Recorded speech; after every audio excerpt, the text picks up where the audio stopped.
Vous écoutez un podcast cinéma du Centre des Arts d'Enghien-les-Bains.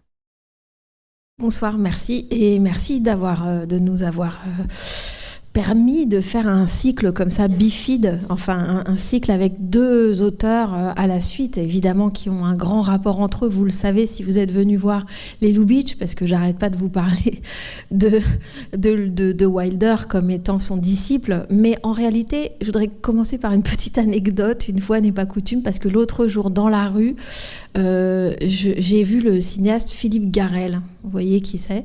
Et j'ai pris mon courage à deux mains et finalement j'ai passé son chemin. Puis après je me suis retournée, puis je suis allée lui parler, l'aborder comme ça, l'accoster alors qu'il était en train de manger une glace à la fraise. Et voilà, on a eu une petite conversation sympathique. Et puis, c'était dans le quartier latin. Il a dit, le quartier latin, c'est devenu à nouveau l'endroit où voir des classiques. Là, je vais à la Cinémathèque, mais je suis mécontent de la programmation de la Cinémathèque parce qu'il n'y a plus vraiment une programmation uniquement consacrée aux classiques. Et comme disait Henri Langlois, donc il a cité Henri Langlois, le fondateur et l'animateur pendant longtemps de la Cinémathèque française, il dit, voilà, moi je voudrais comme Henri Langlois, pas au-delà de Lubitsch. Et donc j'ai retenu cette phrase, pas au-delà de Lubitsch, Lubitsch étant mort à la fin des années 40, à savoir qu'est-ce que c'est que cette frontière qui est mise là. Et nous, on passe là ce soir au-delà de Lubitsch. Donc je me suis dit, et je vois très bien ce qu'il veut dire, c'est-à-dire que moi aussi j'ai ce goût-là pour ce cinéma classique, ultra classique, et donc il se passe quelque chose, effectivement, à la fin des années 40. On peut situer ça, bien sûr, aussi historiquement. On pourrait dire qu'il y a le traumatisme de la guerre, des camps, qui, l'air de rien, parce qu'on est à Hollywood, donc on n'y pense pas spécialement, mais évidemment que ça a un impact dans la culture. Je dis ça parce que Billy Wilder, donc lui, n'était pas un exilé européen du début des années 20 comme Ernst Lubitsch, mais il est effectivement parti de Berlin. Il était au départ viennois, mais il est parti de Berlin en 1933 à cause de la montée du nazisme. Il a fait un petit passage rapide par la France où il a tourné un premier film assez intéressant parce qu'il y a beaucoup de courses de poursuites de voitures en 1934 avec Daniel Darieux qui s'appelle Mauvaise Graine. Et puis ensuite, il est arrivé à Hollywood et il a commencé, donc je vous l'ai dit pour ceux qui étaient là pendant les Lubitsch, il a commencé scénariste, notamment chez Mitchell Leisen, réalisateur de comédies très intéressant, enfin très piquant. Et donc, il a coécrit deux films de Lubitsch, La 8e femme de Barbe Bleue et Ninotchka. Un peu, c'est pas ses chefs-d'œuvre, mais en tout cas, de très grands films quand même de Lubitsch. Il commence en 1942 à lui-même réaliser. Alors pourquoi quelqu'un qui est si doué pour écrire des histoires passe à la réalisation ? Ça nous paraît, vu de France, normal. Un auteur, voilà, le cinéma d'auteur, c'est ça. Ce sont des gens qui écrivent souvent leurs propres histoires et qui les réalisent. Vous savez bien qu'à Hollywood, ça ne fonctionne pas comme ça. C'est la division des tâches. Donc c'est assez rare, surtout à cette époque-là. Pourquoi il passe à la réalisation ? Parce qu'il est furax. Il est furieux que certains de ses scénarios soient mal réalisés selon lui. Alors il y aurait, je ne sais pas si c'est vrai que c'est vraiment la goutte d'eau, mais en tout cas c'est assez amusant. Il y avait une scène dans Hold Back the Dawn, alors je ne sais plus, Hold Back the Dawn de Leisen, je ne sais plus comment ça s'appelle, mais il y a un titre français à ce film avec Charles Boyer, où Wilder avait imaginé à un moment, je crois qu'il était dans son bain, le personnage joué par Charles Boyer, et qui voyait un cafard sur le mur, et qui se mettait à parler au cafard et à dire, voilà, toi et moi, on est des grands solitaires, etc. Et finalement, quand il a vu le film réalisé, Wilder s'est aperçu que cette scène n'était pas là, et Charles Boyer lui a dit, bah oui, je l'ai fait enlever, parce que moi, je ne parle pas aux insectes. Et donc, il était tellement furieux, alors est-ce que c'est vraiment ça la goutte d'eau, mais peu importe, qu'il passe à la réalisation. Voilà, pour ça, pour bien appliquer, on pourrait dire, ses propres scénarios. Les studios, alors la Paramount en l'occurrence, donc le même studio que Lubitsch, lui cède ce qu'elle croit être un caprice, en se disant de toute façon, on va le récupérer, il va voir ce que c'est pas du tout la même chose, et il va revenir scénariste. Et puis en fait, il est devenu un cinéaste, et j'estime un grand cinéaste. Voilà, je vous situe juste le point où nous commençons dans sa carrière, puisqu'on ne fait pas des rétrospectives intégrales, loin de là, et peut-être que le DVD ou d'autres supports vous aideront à compléter les trous. Mais c'est assez intéressant que son premier film hollywoodien de 1942 donc, soit une comédie, mais une comédie où il y a du déguisement, voire du travestissement. Et d'emblée, quelque chose en fait d'assez scandaleux, d'assez sulfureux. Vous l'avez peut-être vu, ça s'appelle Uniforme et jupon court. C'est assez drôle, c'est avec Ginger Rogers, qui était déjà depuis longtemps une star, et qui joue une femme qui se déguise en petite fille de 12 ans pour pouvoir payer demi-tarif sur le train de retour vers son Indiana ou Ohio natal, parce qu'elle a échoué à New York, et qui évidemment dans le train rencontre un homme, et je vous laisse imaginer la suite, mais la suite qui est un peu une pente glissante, et ça passe. Et ça passe avec Wilder, et on peut se demander comment Wilder, finalement, à chaque film, va réussir à faire passer des choses qui sont normalement pas passables sous le joug du code d'autocensure d'Hollywood, mais c'est sa patte, c'est ses caractéristiques, donc on y reviendra. Mais c'est pour ça que, effectivement, je pense qu'avec Wilder, on est dans un au-delà. Il faudra voir de quel au-delà du classicisme on parle, et qu'est-ce que ça comporte dans le style, dans la mise en scène, mais aussi dans les sujets, dans les enjeux de ces films. Alors, pour arriver... je ne vais pas vous faire toute la filmographie jusqu'à 1950, je vous laisse voir le film, vous allez voir que, pour ceux qui ne l'ont pas encore vu, que c'est un film qui non seulement est devenu iconique, parce que même si vous ne l'avez pas vu, vous allez reconnaître des plans, je pense même des images du film, mais c'est un film qui réfléchit aussi sur l'iconicité, on pourrait dire, d'Hollywood. Donc il est déjà quand même très avancé dans sa carrière en 1950, même s'il est encore avec son premier co-scénariste, Charles Brackett, un peu l'anti-Wilder, hein, lui juif, européen, et Brackett, WASP, voire peut-être un peu antisémite, mais ils travaillent très bien ensemble. Et puis dans la deuxième partie de sa carrière, Wilder changera de scénariste, ce sera une autre tonalité. Donc je vous laisse voir ce film-ci, goûter aussi le sens de l'attaque, c'est-à-dire de la première scène qu'a Wilder, et je ne la dévoile pas. Et voilà, pardon pour cette longue introduction, à tout à l'heure.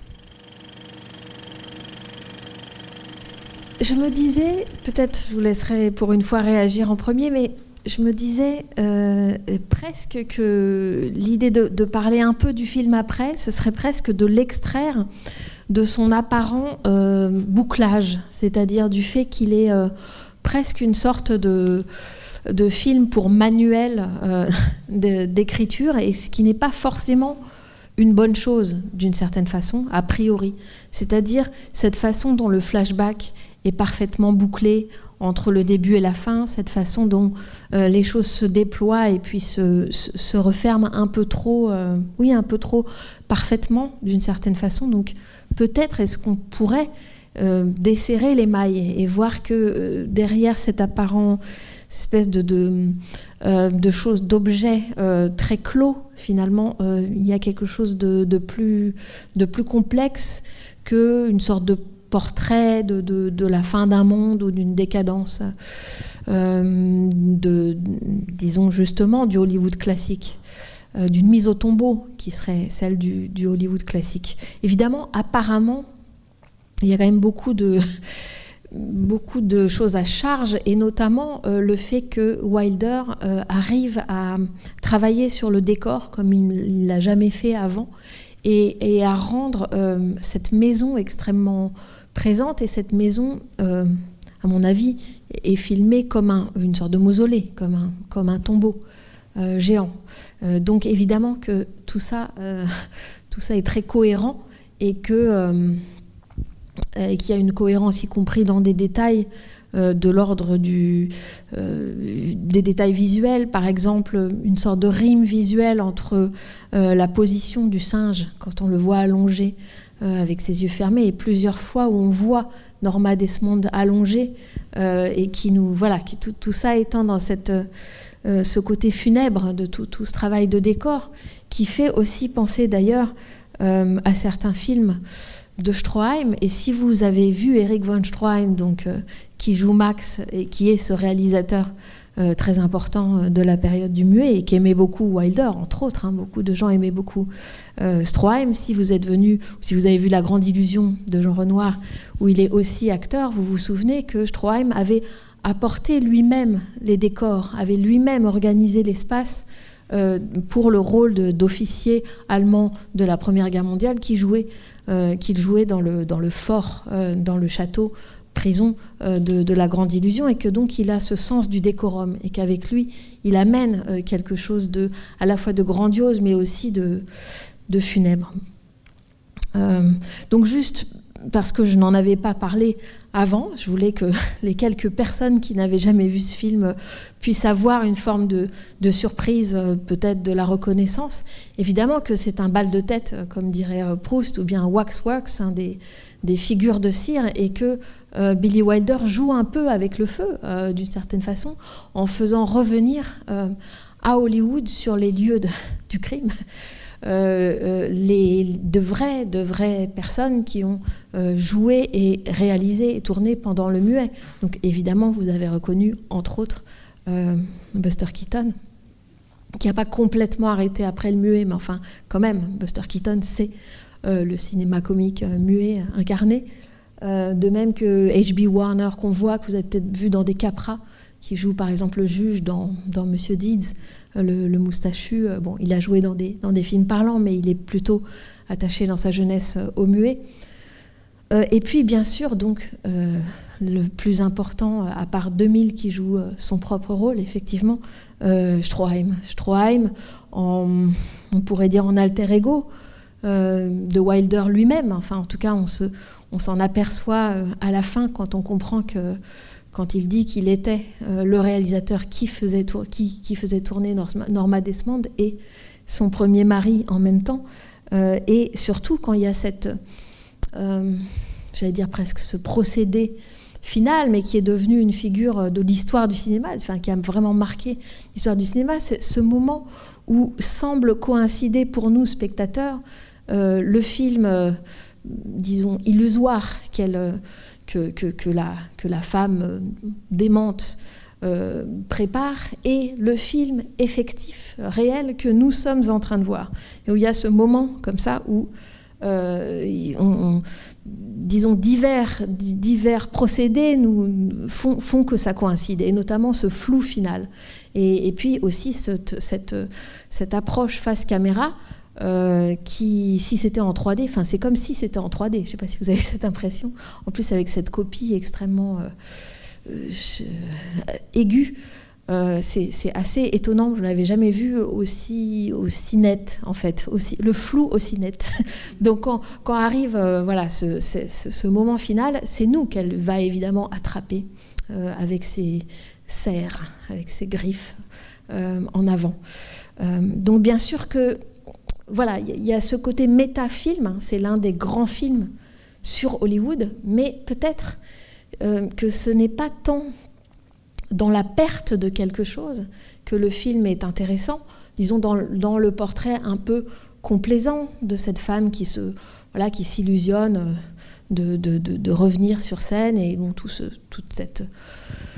discours assez cruel finalement, assez lucide sans doute sur ce que vaut une femme après un certain âge à Hollywood. Et vous remarquerez que Cécile B. 2000 rappelle qu'il pourrait être le père de Norma Desmond, mais que lui par contre on le voit encore en activité à Hollywood. Donc là il y a une réalité du travail et de la valeur des visages qui est encore actuelle. Mais il me semble que finalement c'est plus complexe que simplement, disons, une actrice qui deviendrait folle et qui aurait érigé son monde de miroir pour reproduire ce temps perdu autour d'elle.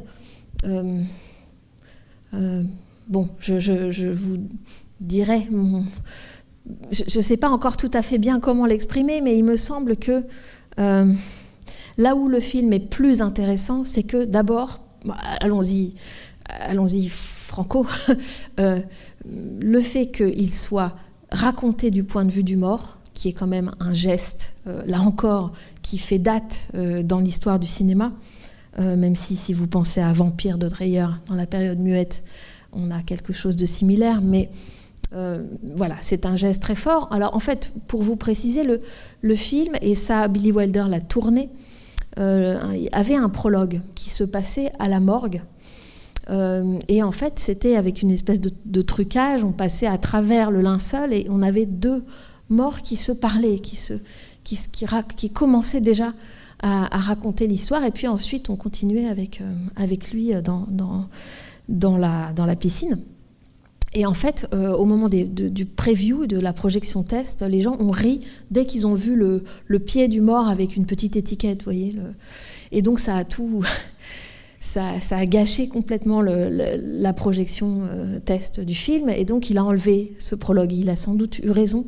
Et notamment dans beaucoup de films de Wilder, vous avez un début avec des voitures qui roulent très vite. On verra ça aussi dans certains Lem Show. Alors vous aurez remarqué que Billy Wilder change de genre. C'est quelqu'un qui avait fait des comédies, qui a fait des films noirs, voilà, qui aime changer de genre. Il disait qu'il aimait beaucoup Hitchcock, mais qu'il n'aurait jamais pu faire voilà, toujours des thrillers à la Hitchcock.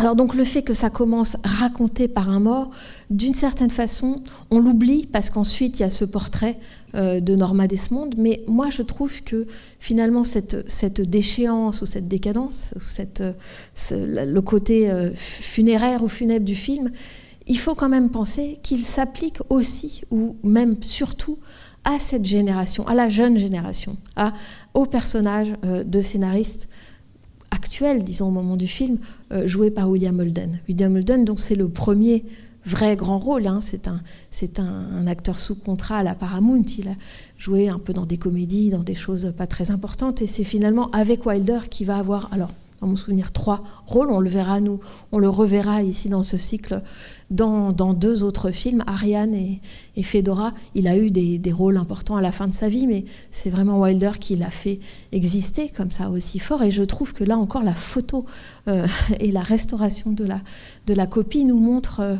son visage en très gros plan de manière assez extraordinaire. C'est-à-dire que c'est à la fois quelqu'un de falot, d'une certaine façon, dans sa beauté régulière, on pourrait dire de bel homme, de beau jeune homme, et en même temps on voit la cicatrice, un peu comme Gene Kelly. Voilà, il est souvent filmé de son profil avec là où il a une cicatrice, etc. Mais donc il me semble que le film en fait est beaucoup plus équilibré que simplement ce portrait un peu complaisant de diva sur le retour, c'est le cas de le dire, et que en fait là il m'a semblé que finalement d'une certaine façon, certes, Norma Desmond ne gagne pas, ne fait pas de film à la fin, elle va être arrêtée, et les caméras sont des caméras des médias, c'est plus les caméras du cinéma, c'est des caméras des films d'actualité, on dirait la télévision, et des caméras presque judiciaires, puisque vous vous souvenez que le policier dit ça la fera descendre, comme ça on arrivera à la faire descendre. Mais en réalité, le film lui-même, il y a toujours 2 niveaux, et il me semble que le film lui-même, d'une certaine façon, fait gagner le vampire, on pourrait dire, et la représente pas tant comme un personnage pathétique de femme délaissée, de femme qui n'est pas aimée, qui aime quelqu'un de plus jeune, qui n'est plus regardée, mais aussi comme, oui, une sorte de vampire qui triomphe, qui visuellement, à mon sens, triomphe. Alors je disais qu'il y avait tout ce jeu très expressionniste des mains. On pourrait dire c'est le jeu caricatural du muet, hein, surexpressif. En réalité, il y a vraiment une primauté des mains, et des mains crochues, comme ça, qui accrochent. Même le premier plan où on la voit se toucher elle-même l'épaule avec sa main, avec ses ongles, il y a quelque chose qui l'accroche lui, qui l'agrippe, et qui réussit à l'agripper, je dirais. Et quand est-ce qu'on remarque le plus ça ? C'est quand ils voient pour la première fois le film ensemble, et que ça n'est pas seulement quelque chose de psychologisant ou le désir de la femme plus âgée pour la chair fraîche du jeune homme. Quelque chose d'autre se joue. qui me semble est quelque chose de l'ordre de cette période du muet, du grand cinéma muet, du cinéma, pas à ses débuts, mais vraiment quand il arrive dans sa période classique, c'est-à-dire la fin du muet, et qui, d'une certaine façon, pèse encore sur la génération de Wilder et qui pèse encore sur le cinéma parlant et qui peut-être a raison d'une certaine façon. C'est-à-dire que ce qu'elle dit n'est pas complètement, me semble-t-il, dénigré par le film. Et si au fond, le cinéma parlant, effectivement, c'était des mots, comme elle dit, talk, talk, talk. Et puis ensuite, elle lui dit, mais vous aussi, vous êtes scénariste, donc vous écrivez des mots. Évidemment, des mots, ça fait penser à Hamlet, acte 2, scène 2, words, hein, c'est ce que dit Hamlet à Polonius, qui lui demande ce qu'il lit, hein, des mots. Et c'est pas complètement idiot sur ce qu'est devenu le cinéma, c'est-à-dire qu'il a perdu quelque chose, bon ça Chaplin l'a dit, d'autres l'ont dit, mais en tout cas c'est pas un discours fou, c'est pas seulement un discours de retour au passé qui serait infécond. Quelque chose fonctionne, me semble-t-il, tel que le film est mis en scène, sur cette emprise du passé dans le présent. Le verre est dans le fruit, et c'est pas un film qui nous permet de nous différencier, de nous distancer de ce passé et de le jeter comme une espèce de peau morte, me semble-t-il. Bon, peut-être vous n'êtes pas du tout d'accord avec ça, et peut-être que vous voulez parler de choses plus tangibles et de détails du film, donc n'hésitez pas. Est-ce qu'il y a des remarques? Est-ce que ça vous glace? Oui. Le port d'une perruque vous donne une priorité d'intervention. Cadavre aussi. Une perruque frisée. Il y a un cadavre de singe. Oui, alors moi je voulais donner mon point de vue de personne qui n'avait jamais vu le film, ni même eu l'impression de l'avoir vu, donc c'est vraiment frais. Même pas cette image avec le faisceau du projecteur. Non, à part ce que je suis allée chercher sur Internet. D'ailleurs, il n'y a pas beaucoup de matière, ce qui n'est pas plus mal. Moi, je préfère, finalement. Et avec mon regard de spectatrice actuelle, j'ai beaucoup aimé parce que je suis partie dans plein de directions. Moi, j'étais même partie sur la fin. Je m'attendais à ce qu'elle n'existe même pas, cette femme-là, parce que finalement, on est un peu mené sur cette voie-là au départ, parce qu'il raconte que c'est peut-être une maison hantée, et puis il la voit. Et j'avais l'impression que c'était un petit peu pas sa conscience, mais son inspiration, en fait, cette femme-là. C'est-à-dire qu'il écrivait, et que, en fait, lui, il est scénariste, il avait plus d'idées de scénario, et là, finalement, il écrivait lui-même un scénario qui tenait la route, finalement, et j'ai l'impression qu'on joue un petit peu sur ça. Même dès le départ, j'avais même pas reconnu que c'était lui qui était dans la piscine. Oui. Puisqu'il dit, je vais vous raconter l'histoire de cet homme qui rêvait de... Donc, sans dire que c'était lui, et c'est lui-même qui... Et d'ailleurs, il y a une espèce de le-goré, il parle, et justement, ça fait écho à cette scène où elle dit, vous écrivez des mots, et c'est vrai que depuis le début, en fait, on l'entend on l'entend parler, quoi, en voix off, ce qui est très agréable.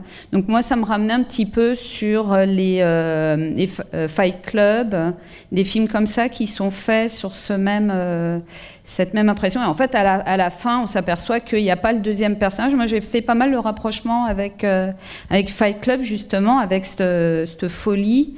Et finalement, le deuxième personnage est en fait la même personne. On va dire, c'est son pendant féminin. Et enfin, il y a tout un... Et je trouve justement que ça apporte une certaine richesse à ce film que j'ai beaucoup aimé, en fait. C'est très riche parce que finalement on a l'impression qu'il y a une dualité, elle c'est une femme, lui c'est un homme, elle est actrice, il est scénariste, et finalement c'est la même histoire, quoi, et ça, je trouve que ça fait sens dans le film. Moi, c'est ce que j'allais dire, c'est presque ce que j'aime moins dans le film, c'est-à-dire, non mais c'est-à-dire, je comprends tout à fait ce côté trop balancé, trop équilibré, comme vous dites, elle est actrice, elle a un certain âge, il est jeune scénariste, il est pauvre, elle est riche, etc. Et on a l'impression presque que ça, c'est devenu aussi des recettes, parce qu'effectivement, le film a nourri beaucoup d'autres films dans son écriture, mais c'est aussi ce que vous dites, parce que tout flashback, et le flashback s'est énormément développé dans les années 40, là on est en 1950, autant dire on est encore dans les années 40 d'une certaine façon, le flashback s'est tellement développé à Hollywood, notamment dans les women's pictures, les portraits de femmes comme ça, Mildred Pierce par exemple, avec Joan Crawford, qui ressemble un peu à Gloria Swanson dans ses traits, que c'est devenu presque une figure d'écriture, une figure narrative, prompte à être en fait mensongère. Hein. C'est-à-dire que c'est le lieu de la ruse, le flashback. Le flashback, on peut effectivement être fou, on peut être dément, on peut être scénariste, on peut avoir une imagination. Donc en fait, le flashback a beaucoup joué à Hollywood sur cette...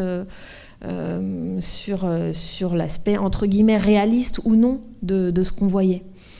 Moi, il me semble que si on fait ces hypothèses-là, presque en général au cinéma, mais là on ne sera sans doute pas d'accord, c'est à partir du moment où on sait que le flashback peut être mensonger, j'allais dire tout est permis, Dieu est mort, tout est permis, vous voyez ce que je veux dire, et donc c'est peut-être moins intéressant d'une certaine façon que si on a des choses tangibles de la réalité. Donc ce que j'aime bien, moi, chez Wilder, c'est que peut-être qu'on peut le voir sous cette hypothèse d'imagination, mais en tout cas, ce que nous donne le film, c'est aussi le réalisme quotidien, du quotidien, des objets, de tout ce qui fait, par exemple, sur le studio, sur la vie, sur le métafilm, justement, un film sur un film, tout ce qu'on voit d'un tournage, comment le tournage de 2000 dans un grand studio à la Paramount, donc le studio du film, c'est l'usine. On voit très bien comment c'est disposé, comment le monde qu'il y a, etc.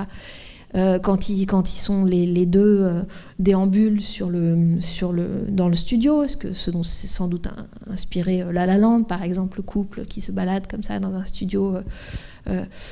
Tout ça, quand même, donne aussi justement une composante réaliste à un film qui, dès qu'effectivement on rentre dans la maison, est dans un décorum, dans quelque chose qui est dans un cerveau, on pourrait dire, un film cerveau, d'une certaine façon.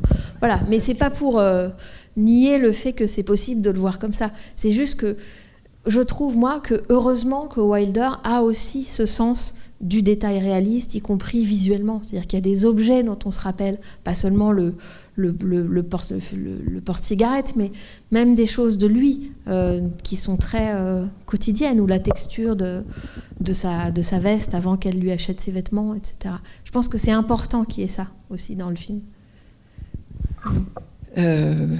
Enfin, je sais pas, je prolonge le sujet parce que je trouve que moi, le personnage auquel je m'attache beaucoup, c'est quand même le personnage masculin. Je retrouve plus son nom d'acteur. William Holden. Oui. Et je viens de réaliser, après avoir vu ce film pas pour la première fois, qu'en fait, il n'arrive pas à écrire et il va rencontrer son agent qui joue au golf, ouais. Au golf, et pour lui demander de l'argent pour sa voiture. Et son agent lui répond qu'il pourrait très bien lui donner, mais qu'il ne lui donne pas, parce que s'il lui donne, il continuera à faire la fête. Et voilà. Et moi, j'ai l'impression que le film, l'histoire, elle démarre pour ainsi dire là, l'histoire de cet homme, parce que pour écrire, il faut qu'il soit enfermé. Et il va être enfermé. Et il va se mettre à écrire. Alors, que ce soit qu'il relise le scénario de Gloria Swanson, ou bien qu'il écrive pour la jeune scénariste et lectrice. Donc ça, je viens de le réaliser. Je trouve que c'est vraiment intéressant, en fait. C'est que on se demande pourquoi il ne sort pas, pourquoi il tombe dans ce piège. Mais à la limite, on pourrait presque comprendre qu'inconsciemment, ça lui permet d'écrire. Même consciemment, à vrai dire. Et même consciemment. Il y a plusieurs mentions de ça. Et ne serait-ce que parce qu'effectivement, il est soutenu financièrement et en plus, il est enfermé. Et effectivement, ce que je trouve assez vertigineux dans ce film, c'est le fait que Gloria Swanson, sans jouer vraiment son propre rôle, en même temps, elle joue son propre rôle et elle a accepté de le faire, puisque je crois qu'elle vient du muet. Oui, tout à fait. Et... peut-être. Et le fait qu'elle regarde avec Eric von Stroheim le film qui a été réalisé par lui et avec elle, et que nous, on voit aussi, c'est assez vertigineux. Et ce qui est aussi assez fort, c'est qu'à la fin, finalement, elle nous a joué son film. Tout et à elle fait. nous le dit, que les spectateurs l'attendent, ils sont dans le noir. Et oui, c'est nous. Oui, ça c'est le côté temps retrouvé, disons, Oui, du film. Une fois le film fini, d'une certaine façon, elle va pas pouvoir le faire, mais au niveau du film lui-même, quelque chose s'est accompli. C'est pour ça que je dis pas qu'elle triomphe, mais quelque chose de ce cinéma effectivement revient. Et donc il y a toujours une distinction à faire. Et chez Wilder, c'est parfois trompeur parce qu'il est très rentre dedans. Enfin, les personnages sont excessifs. Enfin, sont parfois à gros traits. Ne serait-ce que les traits du visage de Gloria Swanson, elle a des yeux énormes, une bouche très dessinée, etc. Et donc il y a un côté presque cartoonesque. Enfin, on frôle parfois le grotesque. Alors peut-être qu'on peut passer l'extrait de Queen Kelly que j'ai apporté puisque vous mentionniez ça. Peut-être pendant Jean-Paul. Oui. Mais vas-y, si tu veux, tu peux.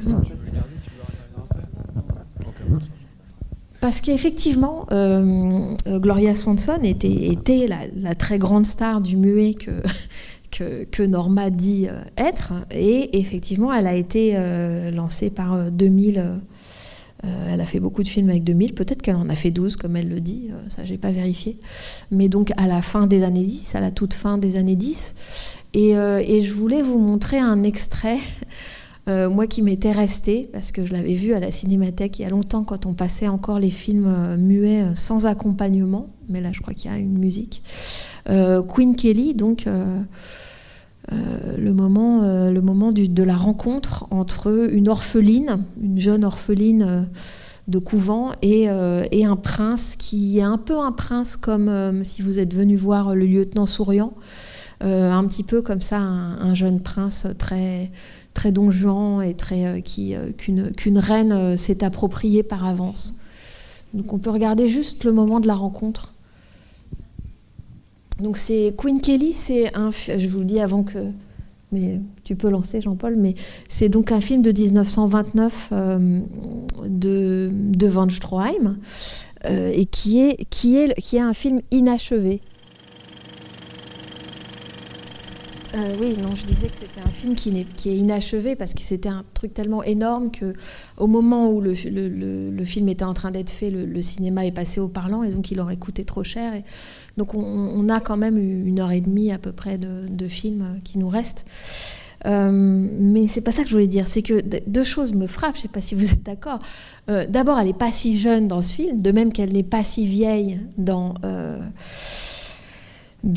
le film de Wilder. Donc en fait, c'est pour ça que je pense qu'on a dans l'histoire du cinéma insisté là-dessus, enfin, sur ce côté décrépitude du visage, etc. Et en fait, je pense que c'est pas tout à fait exact. Enfin, que c'est soi-même un masque et que finalement, elle se ressemble très très fortement d'un film à l'autre. Il y a que 20 ans, bon, certes une génération, mais il y a que 20 ans qui séparent ces deux films. Et donc là, elle n'est pas du tout, si on veut, crédible en toute jeune fille. Elle a 29 ans, quoi.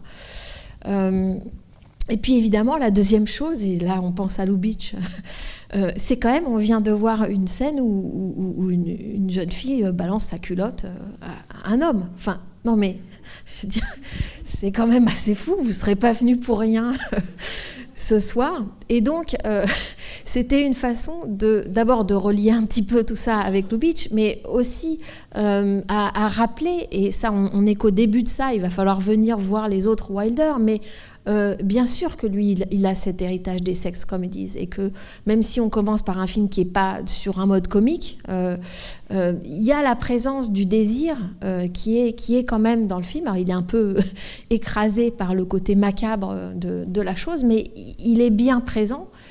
C'est justement un film sur le blocage, et le blocage writer's block, mais aussi une forme de blocage de la libido, d'une certaine façon, qu'elle soit productive ou que ce soit en amour, mais circule quand même une forme de désir, sauf que comme par hasard, là c'est le désir de Norma envers lui, et comment dire, et évidemment qu'on ouvre à la thématique des rapports prostitutionnels, qui va être quelque chose de récurrent, absolument récurrent chez Billy Wilder. On a mis Irma la Douce au programme, je crois, où c'est abordé évidemment de front.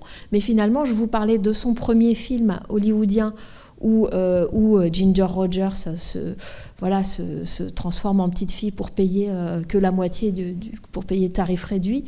Il y a toujours quelque chose de l'ordre du lien entre du désir ou de la sexualité et de l'argent.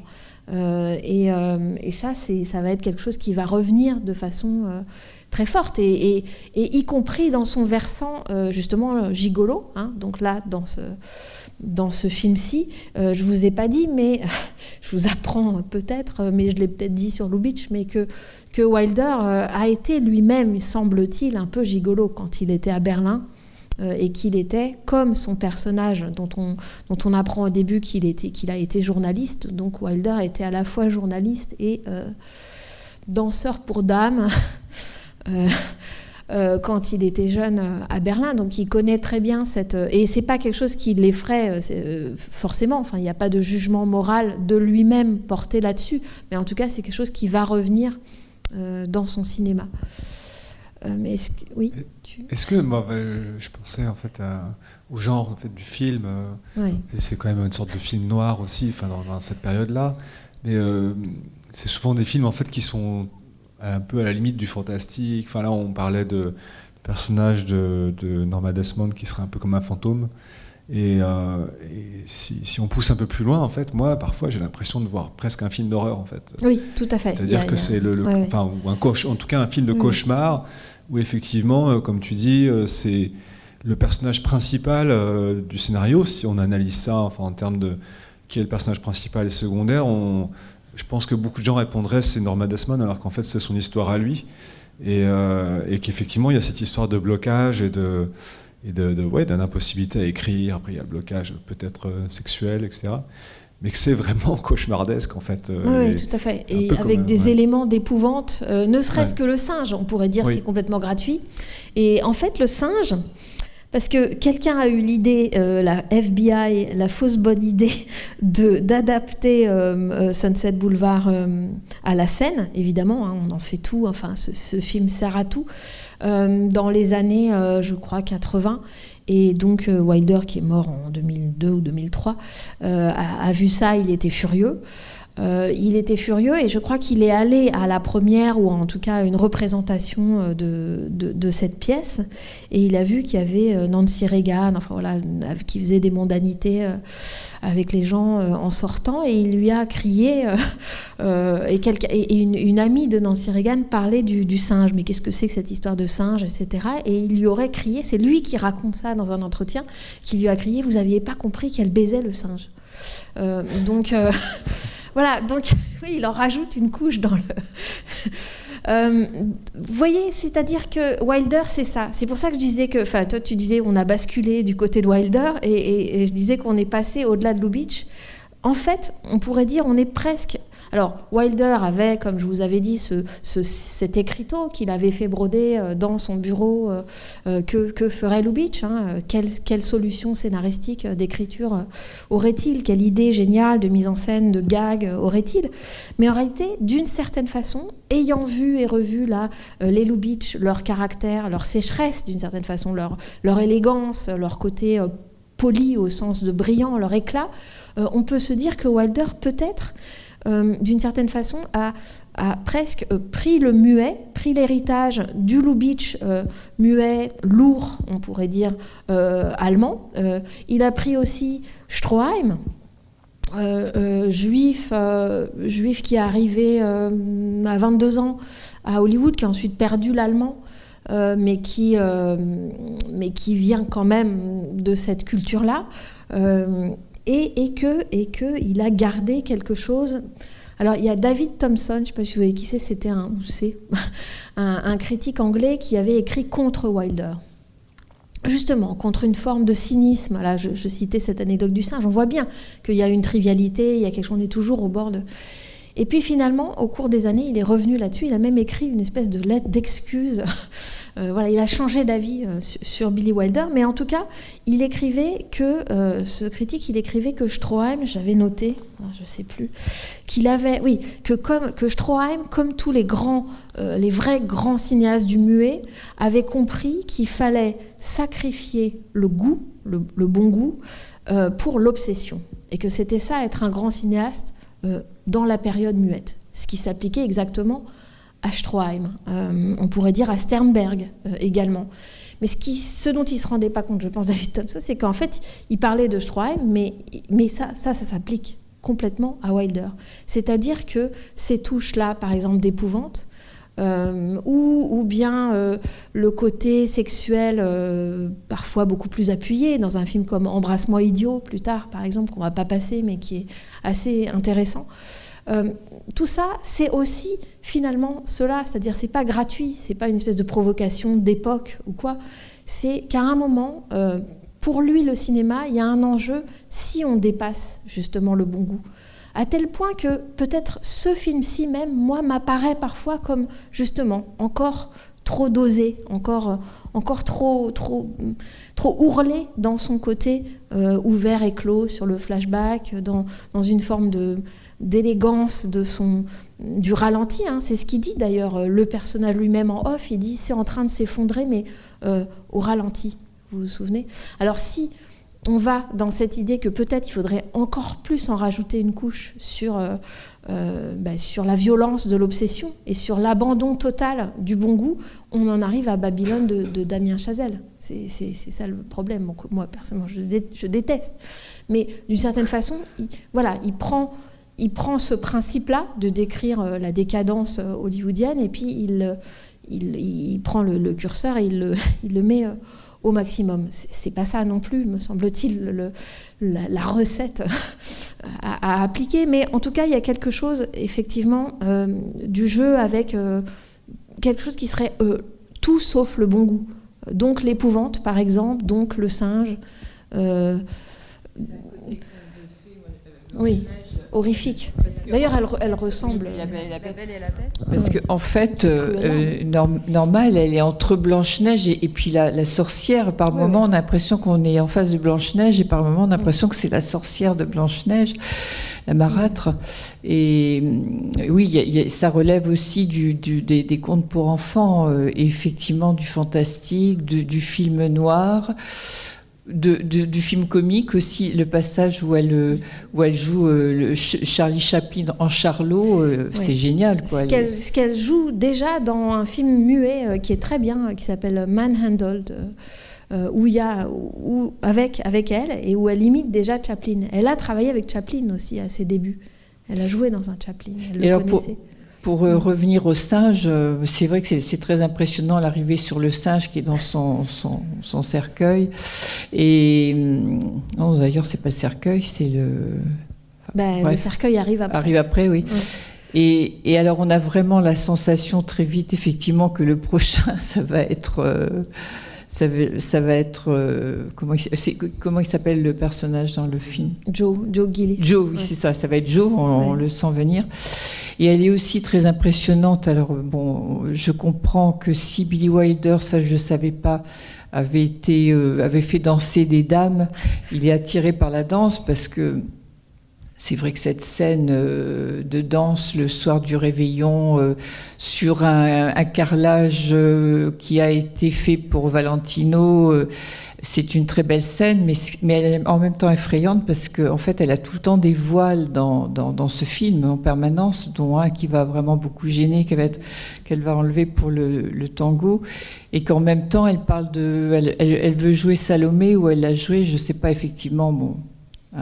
qui tiendrait la tête. Oui, voilà.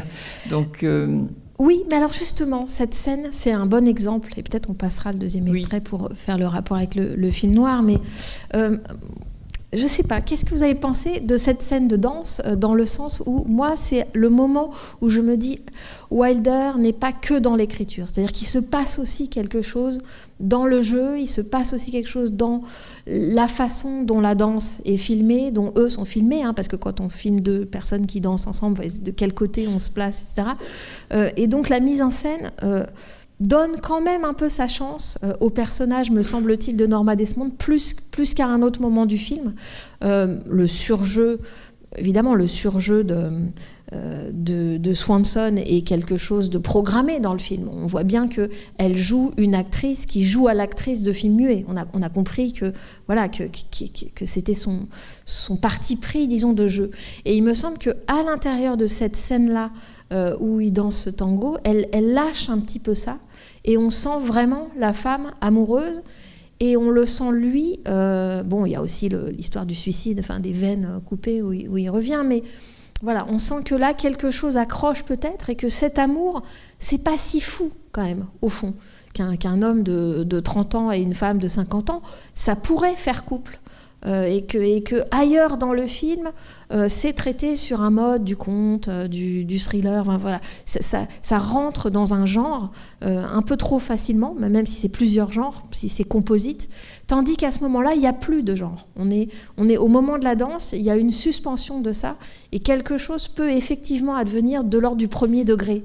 Et c'est un peu ça qui parfois gêne chez Wilder, c'est qu'on n'a pas accès à ce premier degré qu'on aimerait bien, nous, en tant que spectateurs qui a des émotions, y compris liées à l'amour des personnages. Voilà.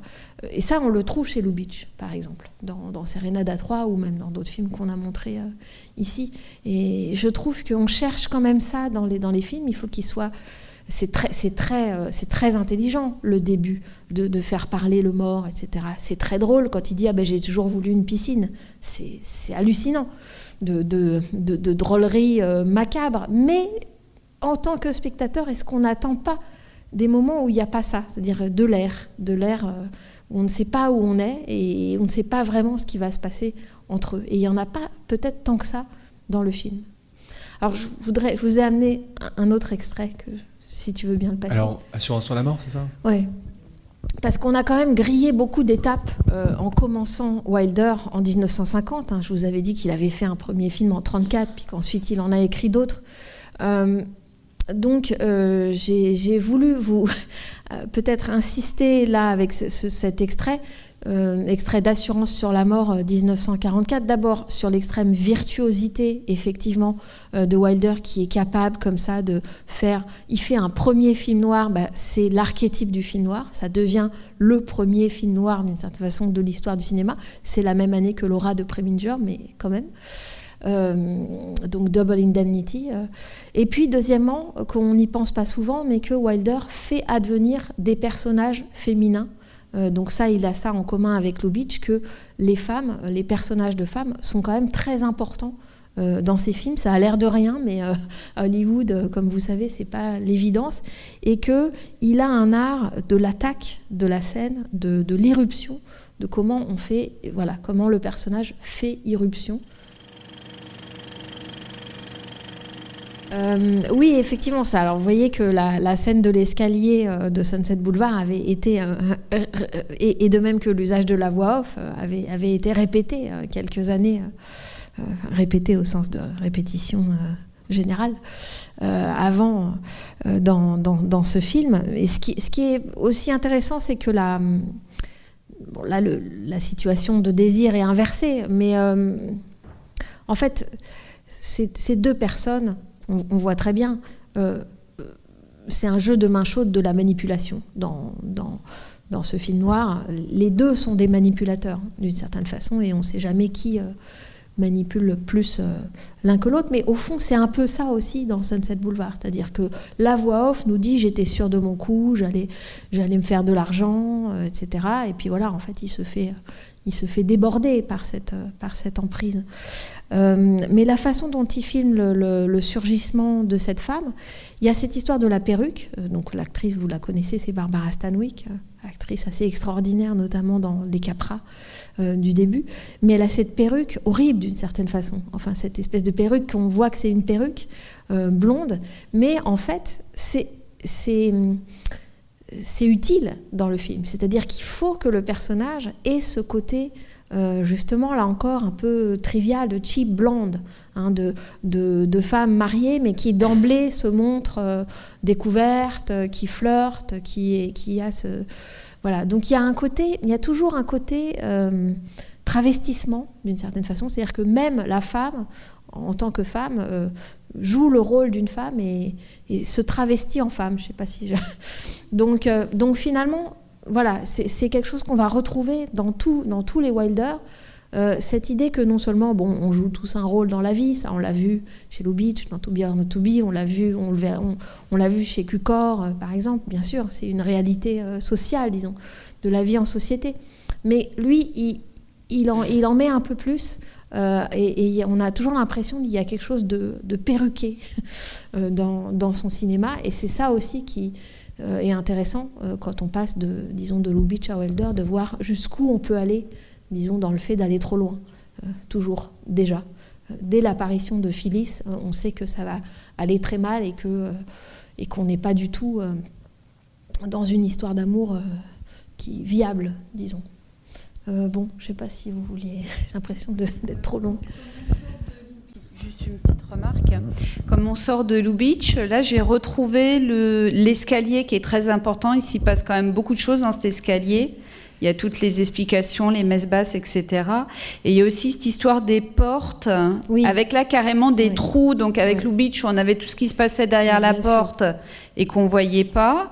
Là, on voit un petit peu par les lumières. Donc je ne sais pas si c'est un clin d'œil à Lubitsch. Alors je pense que c'est plus qu'un clin d'œil. Je pense qu'il a vraiment appris de Lubitsch et que là encore, c'est une histoire de surenchère, quoi. C'est-à-dire qu'il porte la chose encore plus loin et vers un côté plus, je dirais, tordu psychologiquement. Vous voyez, un peu faisandé. C'est comme s'il faisandait Lubitsch. Et donc là, on avait vu effectivement chez Lubitsch que dès qu'il y a une porte, c'est que derrière, il se passe en gros la scène sexuelle, on pourrait dire, d'une certaine façon. La porte est fermée, mais plus la porte est fermée, plus c'est suggestif sur ce qui se passe derrière. Et là, hop, il nous tord la chose en nous montrant quoi ? En nous montrant des portes qui en fait sont des grilles, effectivement, donc l'enfermement, et en même temps, hop, retournement, en fait, ces grilles, en fait, cette prison dorée, toutes les portes sont ouvertes. Mais en fait, les portes sont ouvertes, mais on n'est pas du tout plus libre pour autant, parce que les portes ouvertes, ça veut dire, attention,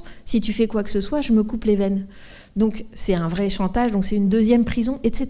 C'est-à-dire c'est une espèce de chose comme ça, sans buter, où la porte est à la fois ferme et ouvre, et ferme et ouvre, et ferme et ouvre. Et donc c'est assez vertigineux. Et c'est assez... Alors moi, je sais pas, ces portes sans poignée, enfin, sauf la grille de l'entrée dont on voit qu'il y a une poignée, et moi, ça me fait penser au singe qu'on voit et dont on voit qu'il a les yeux fermés, mais on voit ses orbites assez protubérantes. Et donc, ça me fait penser à des orbites énucléées, quoi, d'une certaine façon. Donc je trouve que ça participe, chacun ses fantasmes, je projette, mais en public, c'est-à-dire que je pense que ça participe assez discrètement, outre les autres, tout ce qu'on voit bien, c'est ce qui est thématisé dans le récit, à savoir, voilà, à la fois elle a plein de portes chez elle, à la fois les portes ne ferment pas, et donc il n'y a pas de... There's no privacy. Hein. Le type, une fois qu'il accepte de rentrer chez elle, il est mort. Il a beau être dans la chambre du mari, justement, il est dans la chambre du mari. Il est dans la chambre du mari, version Hollywood classique. C'est-à-dire qu'on sait très bien qu'en fait, ils dorment, ils ont chacun leur chambre, mais que c'est à cause du code ACE, d'une certaine façon. Donc on a une spatialisation de quelque chose qui est en fait l'absence totale d'intimité pour lui. C'est aussi ça, l'absence de... C'est pas que pour la protéger, elle, c'est aussi que comme ça, elle a accès, elle croit, disons, avoir accès. Et ça renvoie à la reine abusive du lieutenant souriant. Vous vous souvenez, le premier film qu'on a passé dans le cycle de Lubitsch, hein, cette idée qu'il y a une femme qui a un pouvoir, qui a accès comme ça à la sexualité, enfin à l'homme objectivé. Et ça, ça se poursuit tout au long du film, parce que quand elle lui dit « je te remplirai la piscine », ça c'est une belle phrase d'amour, « je te remplirai la piscine ». Je ne sais pas si ça vous a fait ça, ce renouveau, disons, à partir du moment où il y a peut-être une petite flamme d'amour possible dans cette relation, même si elle est prostitutionnelle, après tout, pourquoi pas, eh bien, il plonge et il sort, et là, elle le touche, et on voit qu'il y a une sexualisation totale, c'est-à-dire c'est son objet sexuel total, et qu'il a basculé, c'est-à-dire qu'il a signé, il a accepté, il n'est plus entre deux eaux, il est littéralement, il accepte d'être quasi nu avec elle et d'être son objet sexuel. Donc oui, c'est cette absence de porte, ou ces portes qui n'en sont pas, c'est aussi ça, c'est-à-dire l'absence d'intimité pour lui. Alors, une autre question, remarque. Juste en parlant des portes, d'ailleurs, la seule porte qui a une poignée, il va s'y accrocher avec sa chaîne de montre. Donc, oui, bien sûr. Il ne peut pas partir. On ne part pas comme ça, hein. On oui. part pas comme ça, surtout dans les habits. Oui. Et effectivement, on comprend qu'ils ont enfin fait l'amour quand il sort de la piscine et qu'elle elle est quand même à ce moment-là assez resplendissante. Et je suis assez d'accord avec vous. Par moments, on a quand même l'impression qu'il y a il y a quelque chose qui se passe entre eux. Enfin, c'est très fugitif et on comprend que c'est une histoire qui est peu probable, mais que quand même il y a une espèce de bonté par moment et d'amour entre eux. Voilà. Oui, à la fin, il veut partir. Oui. Moi, en fait, ça m'a un peu choqué la fin. Parce qu'à la rigueur, j'aurais compris qu'il parte avec la jeune qui était amoureuse de lui. Bon, c'était celle de son copain.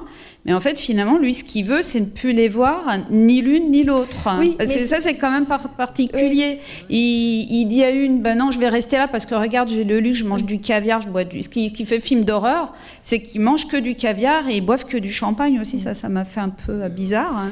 Mais à la fin, il veut quand même partir. Ça vous irait, hein, pendant 6 mois, ça vous irait. Et d'une certaine manière, c'est peut-être possible parce que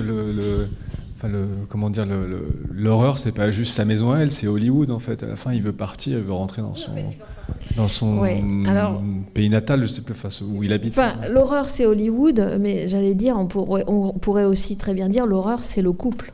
C'est-à-dire, c'est même pas. Allez. Allons-y. Si, aussi. De cette façon, on peut dire, on va voir un film qui nous dit que, en fait, Hollywood, c'est tout en carton. Mais moi, je pense que la vérité de Wilder, elle est dans la jeune fille qui dit, regarde, c'est tout en carton, c'est tout en miroir, mais j'adore. Donc voilà, c'est Lubitsch qui disait, je préfère Paris Paramount à Paris France. Donc il y a un amour de ça, c'est pas une haine, c'est pas un film haineux qui dit que le muet est mort et que le parlant, la jeune génération, c'est des nuls, comme elle dit. Enfin, mais lui, dans la mesure où lui est dans une trajectoire d'échec en fait par rapport à ça. Oui, c'est plutôt ça, c'est-à-dire qu'il montre. Alors après, il y a ça aussi dans le film sur l'alcoolisme, enfin sur un héros alcoolique, The Lost Weekend. On s'appelle Le Poison. On ne pouvait pas vous montrer tous les Billy Wilder, mais oui, il y a quelque chose d'assez autodestructeur ou complaisant dans cette espèce de conduite d'échec. Mais... Le couple. Comment ? Non, pas le couple. Vous ne m'entraînerez pas plus loin. Mais j'en ai déjà parlé avec Lubitsch. Lubitsch trouve un troisième terme. Là, il n'y a pas de troisième terme. C'est qui ? C'est Max, le troisième terme. Je veux dire, c'est Sérénade à 3 devenu fou. Je veux dire, le ménage à 3 avec le premier mari qui est devenu un serviteur. Enfin, il y a quelque chose de l'ordre du sadomasochisme là qui fait penser justement à Stroheim, qui est un cinéaste de la cruauté. Hein. Vraiment, il y a des situations comme ça dans Stroheim. Mais d'ailleurs, même la rencontre que je vous ai montrée, c'est complètement... C'est quand même très tordu.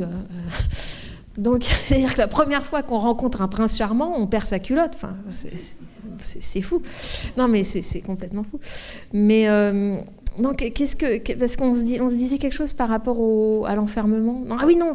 Ce que je voulais juste vous dire, c'est de même que je trouve que le film réussi dans des moments où on est point, je ne sais pas si ça se dit, être point, du verbe poindre, où on est épinglé comme ça par quelque chose qui est de l'ordre de l'incertitude, alors que tout le film est implacable. Donc pour moi, ça se situe autour de la danse, par exemple, ou bien la surprise de ce plan d'extérieur quand il sort de la piscine. D'une certaine façon, on respire. Il y a d'autres moments comme ça, et il y a notamment le moment où il s'échappe pour la première fois pour aller au bal du Nouvel An. Et où là, il dit « j'avais besoin de voir des jeunes gens, etc. » Et où, donc, il va effectivement dans son petit peuple hollywoodien, et non pas chez la grande star, mais dans le petit peuple des tâcherons hollywoodiens. Et je ne sais pas si ça vous fait ça, on a l'impression d'être dans un autre film. C'est-à-dire qu'il arrive très bien à nous faire sentir que c'est hétérogène, ce milieu. C'est pas du tout un milieu qui, parce qu'il est plus jeune, parce qu'il a ce métier, il y revient et tout ira bien. On sent tout de suite qu'il y a quelque chose qui ne va pas. Il y a quelque chose qui... On a changé de film, quoi. Donc et effectivement... il va être éjecté tout de suite de ce milieu-là. Il n'embrasse pas la fille, les deux blondasses rigolent comme des... Voilà. Donc c'est pas mieux. Ce milieu-là, il n'est pas mieux. Et ça, j'aime bien dans le film, que ce qui nous est montré. Et même finalement, les aspirations amoureuses de cette jeune femme, elles sont minables. Elle a des espèces de velléités de se fiancer, puis de ne pas se fiancer, puis d'écrire. Et elle n'arrive pas. Elle dit il me faut absolument un homme, pour écrire, quoi. Donc finalement, ce qui est pas mal, c'est que n'importe quel cinéaste moraliste, on pourrait dire, même Capra, ou avec une morale, disons, bien pensante, aurait ramené ce scénariste vers le monde de son âge, les jeunes avec les jeunes, les travailleurs d'Hollywood avec les travailleurs d'Hollywood. Eh ben non, Wilder, il fait pas ça. Et ça j'aime bien. Il a sa piscine, mais c'est pas à lui et il meurt dedans, quoi. Si on peut imaginer une fin où il n'ait pas été tué, où il ne soit pas tué, moi ce que je comprenais quand il rejette la petite amoureuse et qu'il quitte Norma, c'est qu'enfin il se prend en charge et il décide de vivre sa vie. Et c'est sans l'une et sans l'autre. Il va enfin devenir un scénariste, mais bon, ce qu'il ne fera pas puisqu'il est tué avant. Oui, mais ce serait trop facile du point de vue du film. Vous voyez ce que je veux dire ? Ce serait trop facile, non pas de son point de vue à lui. Oui, dans sa vie, on voit bien que le personnage, il a raison de faire ça d'une certaine façon. Oui. Enfin, il a un sursaut. Oui. Bon. Mais sauf que, je dirais, du point de vue du film, ce serait un peu trop facile de dire, j'ai fait une initiation. J'ai initié le loser hollywoodien qui est une espèce de bon vivant, mais un peu minable, sans ambition. Et voilà, je l'ai confronté avec ce dont il a toujours rêvé au fond, à savoir le grand Hollywood, même s'il ne le savait pas, au fond, il va chez quelqu'un qui est réellement riche. C'est pas une star déchue, c'est une star déchue du point de vue du succès, mais elle est réellement, elle a encore justement les puits de pétrole. Mais ça aussi, c'est très intelligent dans le film, de pas montrer quelqu'un qui a plus rien parce qu'elle est plus une star. C'est pas ça, c'est beaucoup plus subtil que ça. Et donc je pense qu'effectivement, si le film le laissait échapper, on aurait quand même toutes les bonnes étapes de se dire enfin un homme s'initie, quoi, l'initiation du jeune premier. Ça serait moins intéressant, effectivement. Ouais. Qu'il soit mort. Je trouve. Ouais. Oui, non, mais c'est. Il faut qu'il soit tué et puis dans le dos. En plus. Oui, puis dans le dos, c'est ça. Oui. Et puis la scène sur laquelle on rentre, elle est assez étonnante quand même qu'on arrive à la fois à le voir lui par en dessous dans la piscine mort et par-dessus le reflet, enfin c'est un reflet finalement, des journalistes. C'est assez étonnant quand même Oui, je pense que vous avez raison, le trucage, je ne me suis pas penchée sur la question, mais c'est très audacieux. C'est audacieux narrativement, c'est audacieux visuellement, c'est audacieux dans la façon dont on passe du on, c'est-à-dire que la voix off, au début, on pense que c'est une voix off neutre, disons de narration normale, et puis le je arrive un peu plus tard et on se dit non mais alors c'est lui, on a une espèce de choc de ça. Non, c'est vraiment très virtuose ce début, je suis d'accord. Oui, la caméra est... Il faudra demander, oui, faudrait savoir comment c'est fait ce trucage, mais c'est très bien fait, je suis d'accord. Et c'est effectivement d'épouvante. Enfin, il y a tout un jeu avec les mains comme ça de Norma Desmond, mais la main du singe, elle pend de la même façon, et lui-même, ses mains de cadavre sont comme ça. Donc, c'est c'est des images. Et le film est vraiment iconique aussi pour ça, pour ces images qui créent, qui s'impriment. Et donc ce qu'elle dit de nous avions des visages, hein, nous n'avions pas besoin de dialogue. Hein, we had faces. C'est vrai, c'est-à-dire c'est aussi vrai que faux. Quoi. C'est pas seulement quelqu'un qui est une nostalgique. Ça dit quelque chose du cinéma, je crois. Bon, peut-être l'heure. Bon, ouais, je sais pas. Quel est le prochain film qu'on passe? Alors, le prochain, c'est le 15 mars. Je viens de regarder la date. C'est Ariane. Ah oui, très bien. En anglais, donc Love in the Afternoon, c'est ça? Voilà, Ariane. Et je vous apporterai un extrait de Sabrina, parce que maintenant, vous ne pouvez plus vous passer de William Holden, même si au début, William Holden, c'était pas à lui que devait revenir le rôle de ce film, c'était Montgomery Clift, qui a envoyé son agent pour dire que non, quand même, il ne pouvait pas jouer le rôle d'un homme qui aime une femme de 20 ans de plus. C'était pas possible. Donc voilà, sur cette anecdote sans intérêt, je vous souhaite une bonne nuit, je vous remercie d'être venu, et donc au 15 mars.